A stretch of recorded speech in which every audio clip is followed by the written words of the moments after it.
Chers frères et sœurs, depuis le premier dimanche de l'Avent, l'Église nous exhorte à être des veilleurs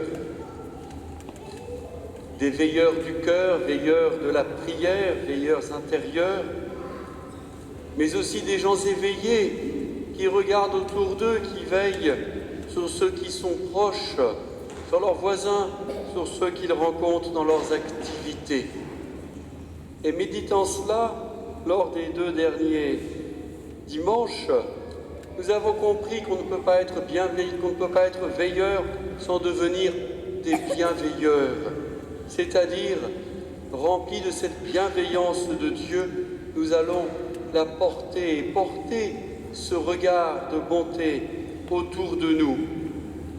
Souvent cela peut se traduire par une attention au prochain, par des actes de charité qui manifestent ce qu'est cette bienveillance que Dieu nous procure. En ce 3e dimanche, je voudrais franchir avec vous une nouvelle étape. Parce que tout cela, nous le faisons depuis toujours, et nous l'avons encore fait cette année. Et comment se fait-il que tout Rambouillet ne soit pas déjà converti? On a parfois un peu l'impression qu'il nous faudrait un Jonas pour que Ninive se secoue un petit peu. C'est donc que quelque part, nous devons faire un pas supplémentaire, aller un petit peu plus loin. Nous nous sommes arrêtés trop tôt, ou nous nous sommes satisfaits de ce que nous étions, de ce que nous faisions trop rapidement. Être bienveilleur, ce n'est non seulement oser ce regard, commencer à exercer la charité, mais faire le pas de plus aussi, celui que je n'ai pas encore fait, celui auquel je n'ai pas pensé, ou celui auquel j'ai bien pensé, mais que je n'ai pas eu envie de réaliser. Voilà ce cheminement de la liturgie depuis 3 dimanches qui se poursuit aujourd'hui dans un questionnement qui retombe sur chacun et chacune d'entre nous. Quel pas supplémentaire vais-je faire pour qu'enfin cette parole de Dieu se répande plus largement? Ce n'est pas la qualité de ce que je ferai qui transformera mon voisin, ma voisine. C'est parce qu'il aura été en rapport avec la parole de Dieu, elle qui est plus tranchante qu'un glaive à 2 côtés, comme nous dit saint Paul. Donc, eh bien, soyons ces ouvriers, soyons ces transmetteurs.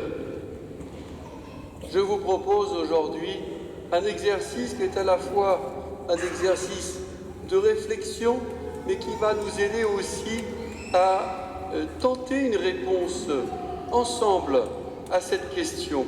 Car en effet, depuis la rentrée, depuis 2-3 mois, c'est un sujet que le Conseil pastoral a saisi à pleine main. Et aujourd'hui, nous voudrions vous livrer un tout petit questionnaire, quelque chose de tout simple, auquel vous allez pouvoir répondre, à la fois pour faire le point vis-à-vis de chacun, de soi-même, et en même temps aussi pour que nous puissions nous rendre compte de l'envie que vous avez de répondre à ces questions toutes simples et peut-être de nous faire des suggestions et des propositions dont nous pourrons nous saisir au mois de janvier. Alors le questionnaire va vous être distribué et je laisse Frédéric Fonsala vous le présenter. Amen. Merci mon Père pour cette exhortation sur le thème de la bienveillance des bienveilleurs. On vous a distribué ces petits flyers, si vous n'en avez pas, on en a encore. Sur la première face, il y a un QR code. Tous ceux qui peuvent accéder au questionnaire par leur téléphone, par ce QR code, répondez directement, ça permettra aux réponses d'être collectées automatiquement. Ceux qui ne peuvent pas, au dos, vous avez le questionnaire directement. Il y a 4 questions. Les 3 premières, on répond par oui ou non. La dernière, on donne ses idées.